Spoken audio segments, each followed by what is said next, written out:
স্বপ্ন জড়িয়ে দাও অবুঝ কুসুম কলি রঙেতে রাঙিয়ে যদি মমতার রঙে তার রাঙিয়ে নাও হাত বাড়িয়ে দাও দু হাত বাড়িয়ে দাও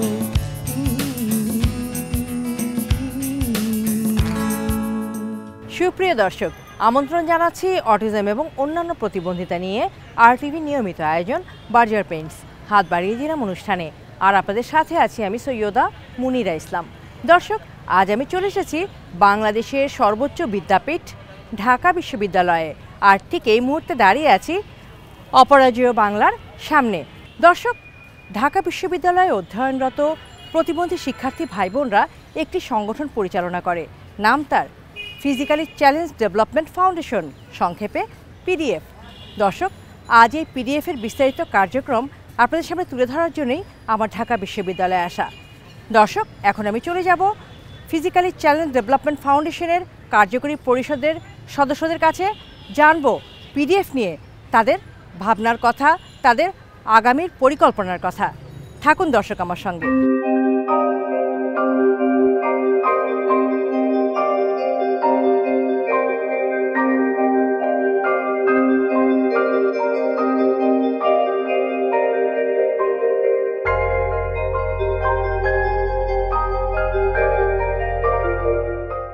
সুপ্রিয় দর্শক, ঠিক এই মুহূর্তে আমি চলে এসেছি ঢাকা বিশ্ববিদ্যালয়ের স্যার PJ হার্টস ইন্টারন্যাশনাল হলের সামনে এবং অবস্থান করছি যে খোলা চত্বরটি, সেই খোলা চত্বরটি নানা রঙের রং বেরঙের ফুলে সুসজ্জিত, চমৎকার লাগছে, সাথে বইছে হিমেল হাওয়া। দর্শক, আমার দুপাশে যারা বসে আছে তারা সবাই ঢাকা বিশ্ববিদ্যালয়ে অধ্যয়নরত মেধাবী শিক্ষার্থী এবং PDF-এর কার্যকরী সদস্য। চলুন দর্শক, প্রথমেই পরিচিত হয়নি তাদের সাথে। আমার ডান দিকে বসে আছে, তুমি তোমার নামটি বলো আর পরিচয়টি দাও। আমি ইবনু আহমেদ, আমার ডিসেবিলিটির ধরন হচ্ছে আমি পার্শিয়ালি ভিজুয়াল ইম্পেয়ার্ড। আমি DUPDF-এ প্রেসিডেন্ট হিসেবে দায়িত্ব পালন করছি। পাশাপাশি আমি পড়াশোনা করছি শান্তি ও সংঘর্ষ অধ্যয়ন বিভাগের মাস্টার্সে। এর বাইরে আর কি কাজ করছো? এর বাইরে আমি হিউম্যান রাইটস সাপোর্ট সোসাইটির একজন ভলেন্টিয়ার এবং সম্প্রতি বাংলাদেশ ইয়ুথ লিডারশিপ সেন্টারের একটি সোশ্যাল হ্যাকাথন জয়ের মাধ্যমে SRH-এর বিষয়ে প্রতিবন্ধী শিশুদের নিয়ে একটি প্রজেক্ট ইমপ্লিমেন্ট করার সুযোগ পেয়েছি। আচ্ছা দর্শক, আমরা চলে যাচ্ছি পরবর্তী জনের কাছে। আমি শাখাওয়াত হোসেন, আমি পড়াশোনা করছি সমাজ কল্যাণ ও গবেষণা ইনস্টিটিউট, 4th বর্ষ। আমি PDF-এ আছি সাধারণ সম্পাদক হিসেবে। PDF ছাড়াও হচ্ছে আমার কিছু এক্সট্রা কো কারিকুলাম অ্যাক্টিভিটিস আছে, যেমন হচ্ছে আমি বাংলাদেশ ন্যাশনাল ক্যাডেট কর্পস এর নেভাল উইংয়ের ক্যাডেট কর্পোরাল হিসেবে আছি, আর ট্রান্সপারেন্সি ইন্টারন্যাশনাল বাংলাদেশ সেটাতে ES মেম্বার হিসেবে আছি। পাশাপাশি অ্যাথলেট হিসেবেও আমার হলে প্রিন্টে চ্যাম্পিয়ন। বাকি হচ্ছে PDF নিয়ে আমার কাজকর্ম সবসময় প্রতিবন্ধী এবং অপ্রতিবন্ধী শিক্ষার্থীদের মাঝে যে একটা দৃঢ় বন্ধন তৈরি করা, সেটা নিয়ে আমি সবসময় কাজ করতেছি। ধন্যবাদ তোমাকে। দর্শক, চলে যাচ্ছি পরবর্তী যে শিক্ষার্থী বসে আছে তার কাছে। আমি মোহাম্মদ তৌহিদুর রহমান তাহসিন, আমি DUPDF-এ বর্তমানে জয়েন্ট সেক্রেটারি হিসেবে আছি এবং আমি অধ্যয়ন করছি সমাজ কল্যাণ ও গবেষণা ইনস্টিটিউটে ঢাকা বিশ্ববিদ্যালয়ের এবং DUPDF-এ জয়েন্ট সেক্রেটারি হিসেবে আছি। এর পাশাপাশি আমি তরুণ কলাম লেখক সংঘের একজন সদস্য এবং আমার আর্টিকেল দ্য ডেইলি অবজারভারে প্রায় আসে। এর সাথে সাথে আমি ট্রান্সপারেন্সি ইন্টারন্যাশনাল বাংলাদেশ TIB-তে ES মেম্বার হিসেবে আছি। কি বিষয় নিয়ে লেখা হয়? বর্তমানে বিভিন্ন যে ইস্যুগুলো আসে সামনে তার উপরে কলাম লেখা হয়, যেমন আপনার দ্রব্যমূল্যের ঊর্ধ্বগতি। এরপরে আমি যেহেতু এখানে কাজ করছি, PWD যারা আছে তাদের চ্যালেঞ্জগুলো নিয়ে আমি মাঝে মাঝে লিখি। এর পাশাপাশি আমাদের ছাত্র সংগঠনগুলা বা বর্তমান ভবিষ্যতে আমাদের রাজনীতি কেমন হবে এগুলো নিয়েও আমার টুকটাক লেখালেখি হয়। দর্শক, চলে যাচ্ছি পরবর্তী শিক্ষার্থীর কাছে। আমি সুমাইয়া আক্তার, আমি ঢাকা বিশ্ববিদ্যালয়ে নৃবিজ্ঞান বিভাগে 3য় বর্ষে অধ্যয়নরত রয়েছি। আমি DUPDF-এ ফান্ড রেজিং সেক্রেটারি হিসেবে বর্তমানে কাজ করছি। এছাড়া আমি DU-এর আরেকটা সংগঠন ঢাকা ইউনিভার্সিটি রিসার্চ সোসাইটিতে climate and disaster management wing secretary. এছাড়া আমি ছোট ছোট বাচ্চাদের পড়াতে খুবই পছন্দ করি এবং ছবি এঁকে আমার সময় কাটে। চমৎকার, অনেক ধন্যবাদ তোমাকে সুমাইয়া। দর্শক, এবারে আমার হাতের বাম পাশে যে উজ্জ্বল শিক্ষার্থীরা বসে আছে ঢাকা বিশ্ববিদ্যালয়ে, তাদের কাছে চলে যাব, পরিচিত হব।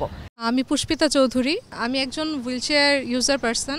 আর আমার বেসিক্যালি মাস্কুলার ডিস্ট্রফি ধরা পড়ে আমি যখন ক্লাস 3-তে ছিলাম। আমি আগে নিজে নিজে হাঁটতে পারতাম, বাট আস্তে আস্তে ওটা ডিটোরিয়েট হওয়াতে ক্লাস 10-এর পর থেকে আমি হুইলচেয়ার ইউজ করতেছি। বর্তমানে ঢাকা বিশ্ববিদ্যালয়ের উইমেন অ্যান্ড জেন্ডার স্টাডিজ ডিপার্টমেন্টে 3য় বর্ষে অধ্যয়নরত আছি। তাছাড়া DUPDF এর এবারের কমিটিতে আমি অর্গানাইজিং সেক্রেটারি হিসেবে কাজ করছি। এর বাইরে পুষ্পিতা আর কি করে? এর বাইরে আমি আঁকাআঁকি করতে পছন্দ করি, আর আমার একটা hand painted clothing online business আছে, তো সেটাও দেখছি। আর ফিউচারে আমার ডেভেলপমেন্ট সেক্টরে কাজ করার ইচ্ছা আছে। কিসের ছবি আঁকতে বেশি ভালো লাগে?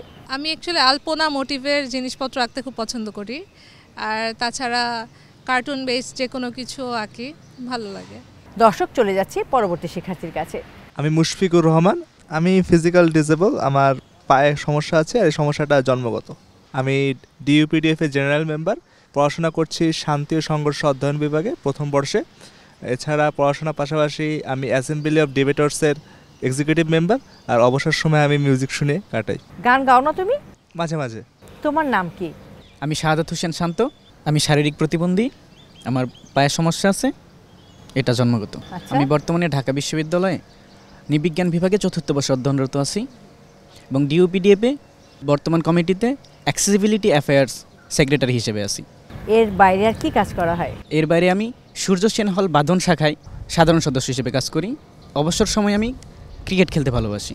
হাঁটতে সমস্যা হয়? হাঁটতে সমস্যা হয়। দর্শক, চলে যাচ্ছি পরবর্তী শিক্ষার্থীর কাছে। কি নাম তোমার?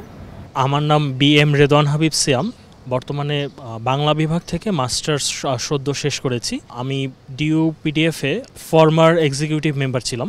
আমি অবসর সময়ে মিউজিক শুনতে এবং বই পড়তে পছন্দ করি। আমার প্রতিবন্ধিতার ধরন হচ্ছে আমি একজন দৃষ্টি প্রতিবন্ধকতার শিকার একজন ব্যক্তি। আর এর বাইরে কোনো মানে হবি? আমি পড়াশোনা করি নিজে এবং হচ্ছে স্টুডেন্টদের অ্যাডভোকেসি করতে আমি পছন্দ করি। দর্শক, আপনাদের সাথে পরিচয় করিয়ে দিলাম DUPDF এর সদস্যদের। তাদের সাথে পরিচিত হতে যে আমার যেটা ভালো লাগছিল সেটা হচ্ছে প্রতিবন্ধী এই শিক্ষার্থীদের সাথে অপ্রতিবন্ধী শিক্ষার্থীরাও আছে ঢাকা বিশ্ববিদ্যালয়ের। এটা সত্যি অত্যন্ত ইতিবাচক একটি দিক। আরও ভালো লাগলো সেটা হচ্ছে আমাদের প্রতিবন্ধী শিক্ষার্থী যারা আছেন আজকে DUPDF এর সদস্য, তারা যে শুধুমাত্র লেখাপড়া করছেন সেটা না, তার সাথে তাদের আরও অনেক এক্সট্রা কারিকুলার অ্যাক্টিভিটিস আছে। দর্শক, এখন চলে যাব DUPDF এর সভাপতি ইবনুর কাছে। ইবনু, তুমি তো DUPDF এর সভাপতি হিসাবে কাজ করছো। DUPDF এর যাত্রা শুরু হয়েছিল কবে এবং কি লক্ষ্য এবং উদ্দেশ্য নিয়ে DUPDF যাত্রা শুরু করেছিল? 2011 সাল থেকে DUPDF এর যাত্রা শুরু হয় একটি সংগঠন হিসেবে, যাদের মূল লক্ষ্য ছিল প্রতিবন্ধী শিক্ষার্থীদের অধিকার আদায় এবং সমাজে তাদেরকে কিভাবে সুপ্রতিষ্ঠিত করা যায়, অপ্রতিবন্ধীদের সহযোগিতা নেবার মাধ্যমে ইনক্লুসিভ সোসাইটি হিসেবে কিভাবে আমরা সমাজকে বিনির্মাণ করতে পারি, এই লক্ষ্য এবং উদ্দেশ্য পূরণ করার জন্য আসলে এই সংগঠনটি যাত্রা শুরু হয়েছিল। এক যুগেরও বেশি সময় ধরে একটি জার্নি চলছে। এই সুদীর্ঘ পথ চলায় DUPDF এর অর্জনগুলি কি, সেই অর্জনগুলো সম্পর্কে জানতে চাচ্ছি। অর্জন বলতে আমাদের সংগঠন যেহেতু প্রতিবন্ধী ব্যক্তিদের জীবনমান উন্নয়নে কাজ করে, মূলত এখানে আমরা জব প্লেসমেন্ট নিয়ে কাজ করি, তাদের অধিকারের জায়গাগুলো নিয়ে কাজ করি, তাদের পড়াশুনো করতে কোথায় কি অসুবিধা হচ্ছে এবং বিশ্ববিদ্যালয়ের রেসিডেন্সিয়াল যে সমস্যাগুলো আছে ওই সমস্যাগুলো সমাধান করার জন্য আমরা অ্যাডভোকেসি করি। তো ফলশ্রুতিতে আমরা মোটা দাগে বলতে পারি যে জব প্লেসমেন্টে আমাদের বেশ কিছু কন্ট্রিবিউশন আছে, কারণ আমরা সফট স্কিল ট্রেনিং অ্যারেঞ্জ করে থাকি, যেখানে প্রতিবন্ধী শিক্ষার্থীদেরকে বিভিন্ন রকমের ট্রেনিং দেওয়া হয়। আচ্ছা, এছাড়াও আমাদের স্ট্রাকচারাল কিছু সমস্যা আছে, যেমন অনেক জায়গায় র্যাম্প থাকে না, অ্যাক্সেসিবিলিটির অভাব থাকে। অ্যাডভোকেসির মাধ্যমে ধীরে ধীরে আমরা কিছু জায়গায় পরিবর্তন আনতে সক্ষম হয়েছি। সময় ও খরচ দুটোই বাঁচান। বার্জার 1 কোট ইমালশন, 1 কোটে পারফেকশন। অনেক ধন্যবাদ তোমাকে ইবনু। দর্শক, চলে যাচ্ছি সাখাওয়াতের কাছে। সাখাওয়াত DUPDF এর সাধারণ সম্পাদক। সাখাওয়াত, DUPDF তাদের যে কার্যক্রম পরিচালনা করছে এটা কি শুধুমাত্র ঢাকা বিশ্ববিদ্যালয়ের মধ্যে সীমাবদ্ধ, নাকি ঢাকা বিশ্ববিদ্যালয়ের বাইরে যে পাবলিক বিশ্ববিদ্যালয়গুলো আছে সেখানেও তোমাদের কাজটা ছড়িয়ে দিচ্ছ? DUPDF এর কার্যক্রম শুধু ঢাকা বিশ্ববিদ্যালয়ে সীমাবদ্ধ নয়। আচ্ছা, রাজশাহী বিশ্ববিদ্যালয়, জাহাঙ্গীরনগর বিশ্ববিদ্যালয়, জগন্নাথ বিশ্ববিদ্যালয়ে এই কার্যক্রম অনেক দিন থেকে চলতেছে এবং এই যে প্রতিবন্ধী এবং অপ্রতিবন্ধী শিক্ষার্থীদের মাধ্যমে যে হচ্ছে প্রতিবন্ধী শিক্ষার্থীদের কাজগুলোকে সহজ করার জন্য যে কাজটা, সেইটা DUPDF, RUPDF, JUPDF এবং JNUPDF যে আছে, 4টা সংগঠন, তো এরা স্বতঃস্ফূর্তভাবে কাজ করে যাচ্ছে। DUPDF তারাই কি নিয়ন্ত্রণ করছে অন্যান্য যে বিশ্ববিদ্যালয়গুলোতে যে নেটওয়ার্কটা আছে তোমাদের সেই কাজগুলো? পিডিএফ যেটা ফিজিক্যালি চ্যালেঞ্জ ডেভেলপমেন্ট ফাউন্ডেশন, এর একটা উইং আছে হচ্ছে ইউথ নেট। তো ইউথ নেট হচ্ছে এই যে আমাদের 4টা উইং আছে, তো উইংগুলো হচ্ছে কোঅর্ডিনেট করে, তারা হচ্ছে আমাদের কমিটিগুলো দিয়ে দেয়, ইভেন আমাদের কাজগুলো খুব ভালোভাবে মনিটরিং করে। বুঝতে পেরেছি, তার মানে এটা বড় নেটওয়ার্ক, তাই না? অনেক ধন্যবাদ। সিয়াম, ঢাকা বিশ্ববিদ্যালয়ে বর্তমানে ঠিক কতজন বিশেষ চাহিদা সম্পন্ন শিক্ষার্থী অধ্যয়নরত আছে? শারীরিক প্রতিবন্ধকতা এবং দৃষ্টি প্রতিবন্ধকতা সহ নানাবিধ প্রতিবন্ধকতা নিয়ে প্রায় 150 জনের মতো শিক্ষার্থী পড়াশোনা করছেন। এর বাইরে আরও কিছু শিক্ষার্থী যাদের প্রতিবন্ধকতা সম্পর্কে তারা এই ব্যাপারটাকে প্রকাশ করতে লজ্জা পায়। সর্বমোট সংখ্যা প্রায় 150 এর অধিক হবে। এই যে পড়াশোনা করলো সিয়াম এতদিন, ঢাকা বিশ্ববিদ্যালয়ে কী কী সুযোগ সুবিধা রয়েছে বলে সিয়াম মনে করে প্রতিবন্ধী শিক্ষার্থীদের জন্য? আমি একজন দৃষ্টি প্রতিবন্ধী শিক্ষার্থী হিসেবে ঢাকা বিশ্ববিদ্যালয়ে আমি যে সুবিধাগুলো পেয়েছি আমি সেগুলো সম্পর্কে বলতে চাই। প্রধানত শিক্ষার্থীদের পড়াশোনার জন্য যে রিসোর্সগুলো দরকার, হ্যাঁ, এগুলো ওখান থেকে দেয়া হয়। যেমন সেটা হচ্ছে ব্রেইল লেখার জন্য কাগজ, ব্রেইল লেখার যে গাইড এবং স্টাইলাস বলে আমরা যেটা দিয়ে ফোটা কেটে লেখা হয়। এর বাইরে হচ্ছে এখানে কম্পিউটার ফ্যাসিলিটিস আছে এবং বেশ কিছু ব্রেইল বই প্রিন্ট করা আছে, যাতে হচ্ছে একজন দৃষ্টি প্রতিবন্ধী শিক্ষার্থী তার পড়াশোনার অগ্রগতিটাকে হচ্ছে বজায় রাখতে পারে। সিয়াম, দৃষ্টিজয়ী যে শিক্ষার্থীরা রয়েছে তাদের পড়াশোনা করার ক্ষেত্রে সাধারণত কী ধরনের চ্যালেঞ্জের মুখোমুখি হতে হয় এই পাবলিক বিশ্ববিদ্যালয়গুলোতে? সবার প্রথমে যে সমস্যাটা তৈরি হয়, জটিলতা, সেটা হচ্ছে যে একজন দৃষ্টি প্রতিবন্ধী ব্যক্তি, বলা হয় প্রিন্ট ডিসেবল, যে বইগুলো প্রিন্টেড আকারে প্রকাশিত হয় এই লেখাগুলো সে ওরা পড়তে পারে না। আরেকটা যে সমস্যা তৈরি হয় সেটা হচ্ছে যে কোনো জিনিস লেখার ক্ষেত্রে এবং হচ্ছে পরীক্ষায় অংশগ্রহণ করা। এই দুইটা চ্যালেঞ্জ সবচেয়ে বেশি ফেস করতে হয় একজন দৃষ্টি প্রতিবন্ধী শিক্ষার্থীকে বিশ্ববিদ্যালয়ে পড়াশোনার ক্ষেত্রে। আর কি সুযোগ সুবিধা তৈরি করলে এই পাবলিক বিশ্ববিদ্যালয়গুলোতে দৃষ্টিজয়ী শিক্ষার্থীদের পড়াশোনা করাটা সহজ হয় বলে সিয়াম মনে করে? আমি যদি বলি সফটওয়্যার বেস করা হয়, তাহলে হচ্ছে একজন দৃষ্টি প্রতিবন্ধী ব্যক্তিদের জন্য এটা অনেক বেশি সহজ হয়ে যেতে পারে। আমাদের বিশ্ববিদ্যালয়ের ওয়েবসাইটগুলো অ্যাক্সেসেবল করা হচ্ছে, তবে এখনও সর্বক্ষেত্রে অ্যাক্সেসিবিলিটিটা নিশ্চিত করা সম্ভব হয়নি। ফলে যে ক্যাপচারগুলো থাকে ভেরিফিকেশনের জন্য, এগুলো আমাদের জন্য অ্যাক্সেস করা অনেক সময় কঠিন হয়ে যায়। ম্যাম সিয়াম, তোমাকে অসংখ্য ধন্যবাদ। খুব চমৎকার করে তুমি একজন দৃষ্টিজয়ী শিক্ষার্থীর প্রতিবন্ধকতা বা চ্যালেঞ্জের জায়গাগুলো তুলে ধরেছ।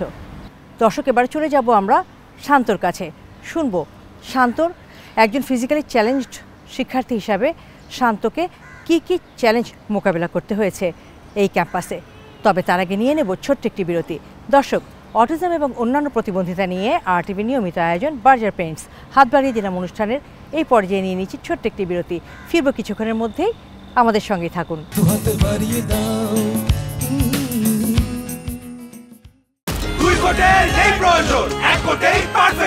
সময় ও খরচ দুটোই বাঁচান। বার্জার 1 কোট ইমালশন, 1 কোটে পারফেকশন।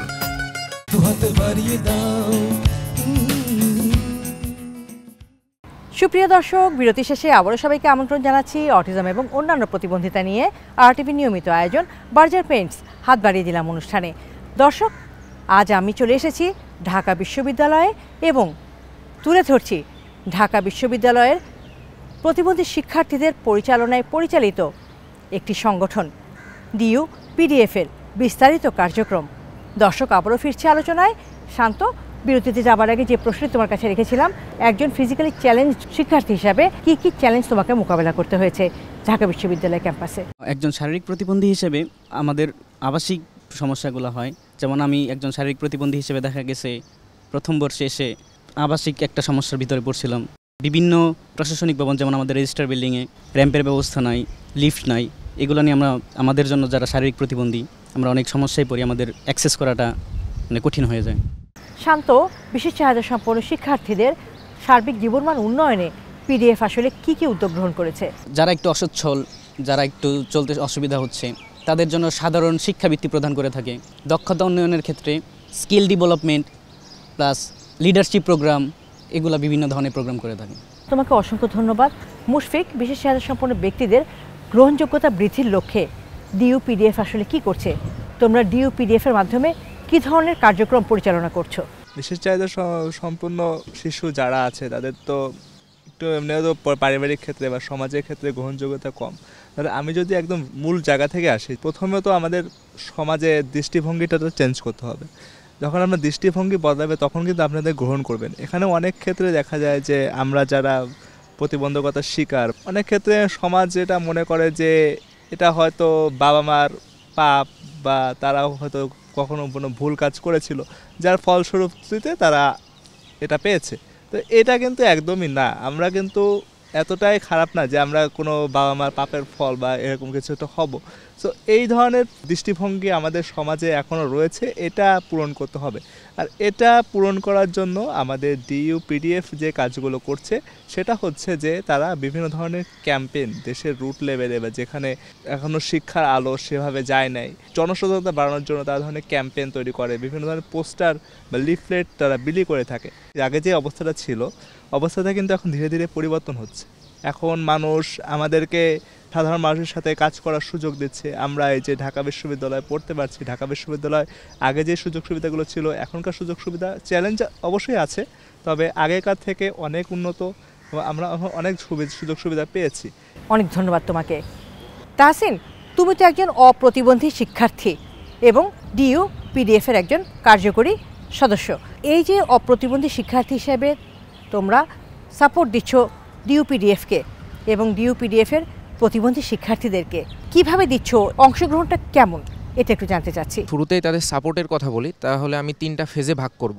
এক হলো প্রি অ্যাডমিশন পিরিয়ড, 2 হলো আপনার ডিউরিং অ্যাডমিশন পিরিয়ড এবং আফটার অ্যাডমিশন পিরিয়ড। তো আমরা সাধারণত সাপোর্ট দিয়ে থাকি ডিউরিং অ্যাডমিশন পিরিয়ডে এবং আফটার অ্যাডমিশন পিরিয়ডে। তো ডিউরিং অ্যাডমিশন পিরিয়ডের সময় তারা পরীক্ষার হলে আসতে বিভিন্ন চ্যালেঞ্জ ফেস করে থাকে। দেখা গেল অনেকে চিনে না বা তাদের হুইল চেয়ার সাপোর্ট দরকার হয়, তখন আমরা সেইটা তাদের প্রোভাইড করি। তো এই ক্ষেত্রে আমাদের একটা ভলেন্টিয়ার টিম যায়। আপনার যদি ক্ষয়উইন্ডের পরীক্ষা হয় তাহলে আপনাদের কলা ভবনের ডিনের কাছে গিয়ে সেখান থেকে আপনার ইনফরমেশনগুলো কালেক্ট করে এবং কারা কারা প্রতিবন্ধী ব্যক্তি আছে তাদের ইনফরমেশন কালেক্ট করে আমরা তাদেরকে রিস্ক করি এবং তাদেরকে এই সাপোর্টগুলো দিয়ে থাকি। এবং আমরা যদি আফটার অ্যাডমিশন পিরিয়ডে যাই তাহলে আমাদের DUPDF-এর কয়েকটা মেইন উইং আছে, আমরা উইংয়ের মাধ্যমে আমরা সাপোর্টগুলো দিই। উইংগুলো হলো writer bank, voice bank, disable friendly campus campaign বা DFCC এবং ইভেন্ট ম্যানেজমেন্ট। তো এখানে শুরুতে আমি যদি ভলেন্টিয়ার টিমের কথা বলি তাহলে তাদের হলগুলো থেকে বা তাদের যে সাপোর্টগুলো দরকার হয়, হল থেকে রেজিস্টার বিল্ডিংয়ে আসা বা মানে এক জায়গা থেকে আরেক জায়গায় মুভ করা, সেখানে ভলেন্টিয়ার প্রোভাইড করি আমরা এবং সেখানে ভলেন্টিয়াররা গিয়ে তাদের হেল্প করে। এবার যদি আমি 4টা উইংয়ের সাপোর্টের কথা বলি, সেই ক্ষেত্রে হলো আপনার রাইটার ব্যাংকের কাজ হলো আপনার যারা দেখতে পায় না বা ভিজুয়াল ইম্পেয়ার্ড পারসন যারা আছে তাদের শ্রুতিলেখক হিসেবে, স্ক্রাইব হিসেবে তাদের পরীক্ষা দিয়ে দেওয়া। যেহেতু তারা লিখতে পারে না সেহেতু তাদের লিখে দেওয়া পরীক্ষায়, তাদের কথা শুনে তারা যেভাবে বলছে সেই ক্ষেত্রে তারা সেই সুযোগটা পায়। এবং এই ক্ষেত্রে টিচারদের মাধ্যমে তারা এক্সট্রা দেখা গেল 15 মিনিট বা 20 মিনিট সময় পেয়ে থাকে। এবং আমরা যদি ভয়েস ব্যাংকের কথায় আসি তাহলে এখানে আমাদের প্রায় 300+ রেকর্ডিং বুকস আছে যেটা শুনে তারা এই বইগুলো পড়তে পারে বা শুনতে পারে। এবার আমরা যদি ইভেন্ট ম্যানেজমেন্টের কথায় আসি তাহলে ইভেন্ট ম্যানেজমেন্টের কাজ হলো বিভিন্ন ইভেন্ট অ্যারেঞ্জ করা। যেমন আমাদের প্রত্যেক বছর একটা লিডারশিপ ট্রেনিং প্রোগ্রাম হয়, রমজানি ইফতার হয় এবং প্রত্যেক মাসের একটা মিটিং থাকে, তাদের কি প্রবলেমগুলো হচ্ছে বা তাদের নতুন নতুন কোনো সমস্যা আসতেছে কিনা এগুলো সলভ করা। তো এগুলো আমরা করে থাকি। এরপরে আমার DFCC বা ডিসেবিলিটি ফ্রেন্ডলি ক্যাম্পাস ক্যাম্পেইনের যে কাজগুলো আছে, এর আগের বছরে আমি DFCC টিম লিড ছিলাম। আমি যেগুলো করছিলাম সেগুলো হলো ভিসি, প্রভিসি বা আমাদের প্রক্টর স্যার যারা আছেন তাদের সাথে অ্যাডভোকেসি করা, তাদের সমস্যাগুলো তাদের কাছে তুলে ধরা এবং বিভিন্ন পোস্টারিংয়ের মাধ্যমে বা কথাবার্তার মাধ্যমে সবাইকে কনভিন্স করা যে তাদের এই সমস্যাগুলো হচ্ছে, তাদের এই হেল্পগুলো লাগবে, আপনারা হেল্পগুলো প্রোভাইড করেন। তো এক্ষেত্রে আমাদের প্রত্যেক টিমগুলা তাদের সুন্দরভাবে কাজগুলো সম্পাদন করে এবং আমাদের কাজকে আরও স্মুথ করতে সহায়তা করে। চমৎকার, ধন্যবাদ তোমাকে। সুমাইয়া, আমরা জানি যে যতক্ষণ পর্যন্ত না আমাদের এই প্রতিবন্ধী জনগোষ্ঠীর সমাজে গ্রহণযোগ্যতা বাড়বে ততক্ষণ পর্যন্ত তাদের আক্ষরিক অর্থে যে উন্নয়নের কথা বলি, এই সার্বিক জীবনমান উন্নয়নের ক্ষেত্রে তাহলে কি দরকার? ব্যাপক গণসচেতনতা দরকার। সেই গণসচেতনতা তৈরি করার ক্ষেত্রে DUPDF কি ভূমিকা পালন করছে?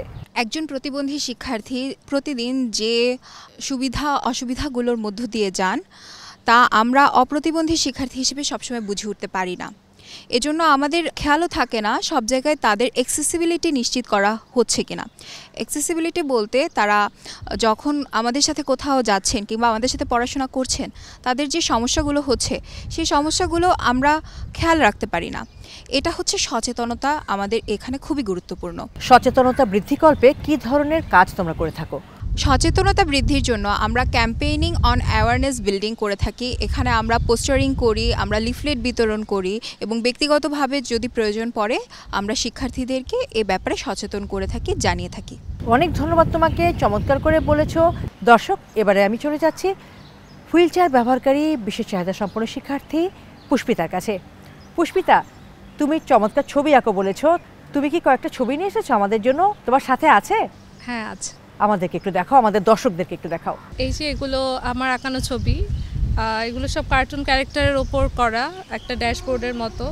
তো এখানে আমার পছন্দের ছোটবেলার বিভিন্ন কার্টুন আঁকানো হয়েছে। পুষ্পিতা, তুমি কি বলে দিবে কি কি ক্যারেক্টার রেখেছো? এখানে মিস্টার বিন আছে, অগি অ্যান্ড দ্য ককরোচ, তারপর Tom and Jerry, Doraemon, sponge Bob. তো এগুলো যেগুলো আমরা ছোটবেলা থেকে দেখে বড় হয়েছি সেই সব। আর কার্টুন ক্যারেক্টারের পাশাপাশি আর কি আঁকে? আমার এখন বেসিক্যালি আমার জামা কাপড়ের ওপর বেশি আঁকা হয়। আমি ডিজাইন করি, পাঞ্জাবি, শাড়ি, এগুলোর ওপর আমার বেশি কাজ করা হয়। অনলাইনে একটা বুটিকের আউটলেট আছে? হ্যাঁ, অনলাইন স্টোর আর কি। তার মানে পুষ্পিতার একটি অনলাইন স্টোর আছে, সেই অনলাইন বুটিকের নামটা কি? সেটার নাম হচ্ছে পেইন্ট ইওর থটস। পুষ্পিতা, তুমি হুইল চেয়ার ব্যবহার করো, তোমার মতো আরও অনেক শিক্ষার্থী আছে বিশেষ চাহিদা সম্পন্ন যারা হুইল চেয়ার ব্যবহার করে। তাদেরকে আসলে কি কি চ্যালেঞ্জের মুখোমুখি হতে হচ্ছে তোমাদের এই ক্যাম্পাসে? আমার ক্লাস যেহেতু কলা ভবনে হয়, তো সেই ক্ষেত্রে হুইল চেয়ার ব্যবহারকারী হিসাবে আমার ওঠার জন্য র্যাম্প, অ্যান্ড আমার ক্লাস যেহেতু 5 তলায়, তো সেই জন্য আমার লিফটটা খুব ইম্পর্ট্যান্ট। আর স্টুডেন্ট হিসাবে আসলে আমাদের সব কিছুর ক্যাপাসিটি খুব কম, তো সেই জন্য প্রায়ই এইসব জিনিস নিয়ে আমার একটু সমস্যাতে পড়তে হয়। আর তাছাড়াও আমাদের যে রাস্তাঘাট, আমার বাসা থেকে এখান পর্যন্ত আসার যে রাস্তা, সেইখানেও কিছু রাস্তা খুব অমসৃণ, তো সেটা আমার হুইল চেয়ারে চলাচলের জন্য খুব প্রবলেমেটিক। টিএসসিতে যে ক্লাবগুলো আছে, তো সেই ক্লাবগুলোর সেখানে কোনো রকম র্যাম্প বা লিফটের ব্যবস্থা না থাকায় দেখা যায় আমার ইউজুয়ালি ওখানে তেমন একটা যাওয়ার সুযোগ হয় না, কিন্তু ইচ্ছা তো করে।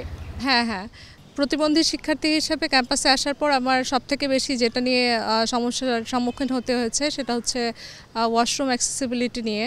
কারণ আমাদের পুরো ক্যাম্পাসে কোথাও অ্যাক্সেসেবল ওয়াশরুম নেই যে আমি হুইল চেয়ার নিয়ে সেটা ইউজ করতে পারবো। আমার মনে হয় এই সমস্যাটা যদি দ্রুত কোনো একটা ব্যবস্থা করা যেত তাহলে অনেক সুবিধা হতো। তোমাদের শিক্ষা জীবন একসময় শেষ হয়ে যাবে, তাই না? এরপর তোমরা কর্মজীবনে প্রবেশ করবে, যে সামনের দিনগুলো তোমার জন্য কতটুকু সুবিধা নিয়ে আসতে পারবে বা সুযোগ তৈরি করে দিতে পারবে। পরবর্তী কর্মজীবনে গেলে আমার মনে হয় যে আমি এখন অবকাঠামোগত যেসব সমস্যা ফেস করছি, তো নতুন নতুন যে অফিসগুলো হচ্ছে বা বিল্ডিংগুলো তৈরি করা হয়, সেক্ষেত্রে যদি প্রতিবন্ধী ব্যক্তিদের কথা মাথায় রেখে করা না হয় তাহলে সেই সকল সমস্যা আমি সেখানেও সম্মুখীন হব। আর র্যাম্পের যে বিষয়টা, যে অনেকেই যেটা ভাবেন যে হয়তো একজন হুইল চেয়ার পার্সন আসলে সে র্যাম্পটা ইউজ করবে, তো কোনো একটাভাবে করে দিলে হয়ে গেল, কিন্তু সেটার যে একটা সুনির্দিষ্ট মাপ আছে সেটা অনেকেরই এই জিনিসটা মাথায় থাকে না। তো সেটা হয়তো মনে হতে পারে যে সমস্যার সমাধান হয়েছে, কিন্তু আসলে সমস্যার সমাধান হয় না। তো এগুলো মাথায় রেখে করলে হয়তো এই সমস্যাগুলোর কিছুটা সমাধান আমি পাবো। তোমাকে অসংখ্য ধন্যবাদ। দর্শক, আমরা এতক্ষণ DUPDF-এর সদস্যদের কথা শুনছিলাম। এককভাবে কোনো কিছুই করা সম্ভব নয়, সেক্ষেত্রে আসলে বিশ্ববিদ্যালয় কর্তৃপক্ষের সরাসরি সম্পৃক্ততা একান্ত আবশ্যক। বিশ্ববিদ্যালয় কর্তৃপক্ষ নানাভাবেই কিন্তু DUPDF-কে সহযোগিতা করে থাকে। আরও কি কি পরিকল্পনা আছে ঢাকা বিশ্ববিদ্যালয় কর্তৃপক্ষের আমাদের এই বিশেষ চাহিদা সম্পন্ন শিক্ষার্থীদের এগিয়ে নিয়ে যাওয়ার ক্ষেত্রে, সেগুলো সম্পর্কে জানতে এবারে চলে যাচ্ছি ঢাকা বিশ্ববিদ্যালয়ের প্রক্টর ডক্টর সাইফুদ্দিন আহমেদের কাছে। শুনবো তার কথা, তবে তার আগে নিয়ে নিচ্ছি ছোট্ট একটি বিরতি। দর্শক, অটিজম এবং অন্যান্য প্রতিবন্ধিতা নিয়ে RTVর নিয়মিত আয়োজন বার্জার পেইন্টস হাত বাড়িয়ে দিলাম অনুষ্ঠানের এই পর্যায়ে নিয়ে নিচ্ছি আরও একটি বিরতি। ফিরবো কিছুক্ষণের মধ্যেই, আমাদের সঙ্গেই থাকুন।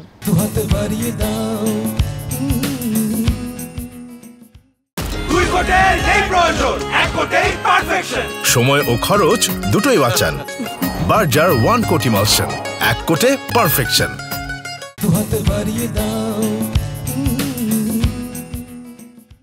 সুপ্রিয় দর্শক, বিরতি শেষে আবারও সবাইকে আমন্ত্রণ জানাচ্ছি অটিজম এবং অন্যান্য প্রতিবন্ধিতা নিয়ে RTV নিয়মিত আয়োজন বার্জার পেইন্টস হাত বাড়িয়ে দিলাম অনুষ্ঠানে। আর আপনাদের সাথে আছি আমি সৈয়দা মুনিরা ইসলাম। দর্শক, আজ আমি চলে এসেছি ঢাকা বিশ্ববিদ্যালয়ে এবং তুলে ধরছি ঢাকা বিশ্ববিদ্যালয়ের শিক্ষার্থীদের দ্বারা পরিচালিত সংগঠন ফিজিক্যালি চ্যালেঞ্জড ফাউন্ডেশনের কার্যক্রমের কথা।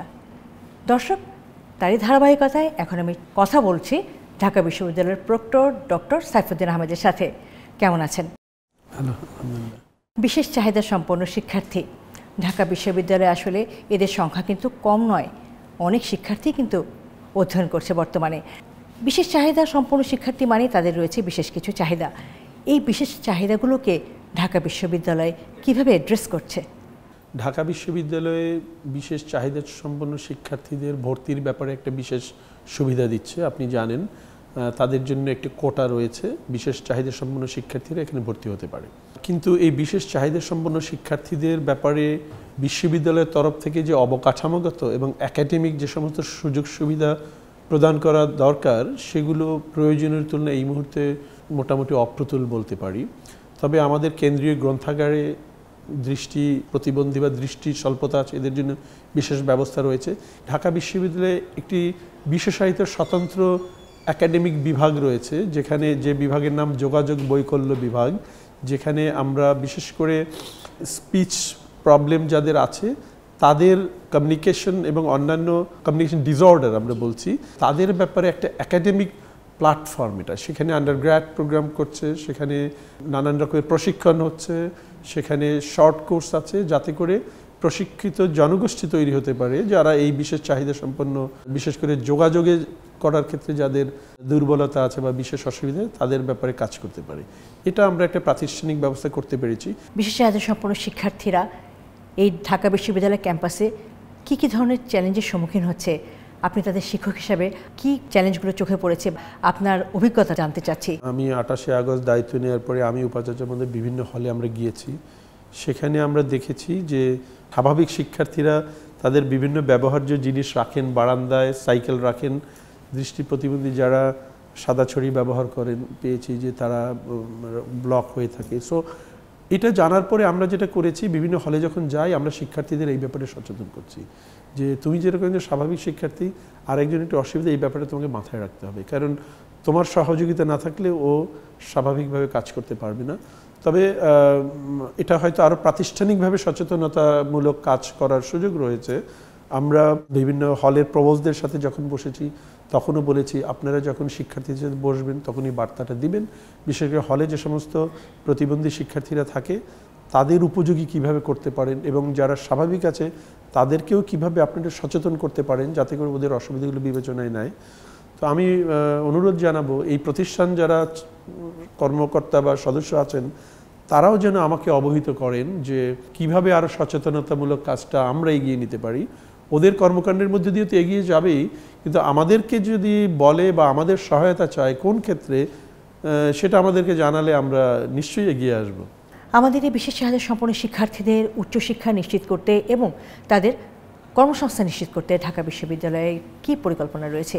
উচ্চশিক্ষার ক্ষেত্রে তারা এখানে কন্টিনিউ করতে পারে, আর বিদেশে যখন যায় তখন আমরা আমাদের কাছে যখন আসে তখন আমরা তার এই বিষয়গুলোকে, যেটাকে আমরা টেস্টিমনি অফ দ্য স্টুডেন্ট, সেটা আমরা চেষ্টা করি এই বিষয়টা অ্যাড্রেস করে যাতে সেটা বিশেষ সুবিধা পায় আর কি। বাট আমার কাছে মনে হয় যে আমরা এই শিক্ষার্থীরা যদি আগ্রহী হয়, বিশ্ববিদ্যালয়ে তাদের কাজের সুযোগ যদি করে দেওয়া যায় তাহলে এটা তাদের জন্য খুব ভালো একটা ব্যবস্থা হবে। বাংলাদেশের বিশেষ চাহিদা সম্পন্ন শিক্ষার্থীদের উদ্দেশ্যে আপনি একজন শিক্ষাবিদ হিসেবে কি মেসেজ দিতে চান? আমি মনে করি যে বিশেষায়িত শিক্ষার্থী যারা আছেন বা বিশেষায়িত মানুষ যারা আছেন তাদের নিজেদের সামর্থ্যের উপরে সম্পূর্ণ আস্থা রাখা উচিত। আমাদের মনে রাখতে হবে আমাদের এই পরিবেশ এবং এই সমাজ সবসময় আমার উপযোগী হবে না, কিন্তু আমি নিজের উপরে আস্থা রাখবো, আমি কখনোই আস্থা হারাবো না। এটা আমি মনে করি এই আস্থাটা যদি তারা ধরে রাখতে পারেন, যত প্রতিকূলতা আসুক না কেন, তাহলে তারা যে কোনো চ্যালেঞ্জ মোকাবেলা করে সামনের দিকে এগিয়ে যেতে পারবেন। অসংখ্য ধন্যবাদ আপনাকে আমাদেরকে সময় দিয়েছেন।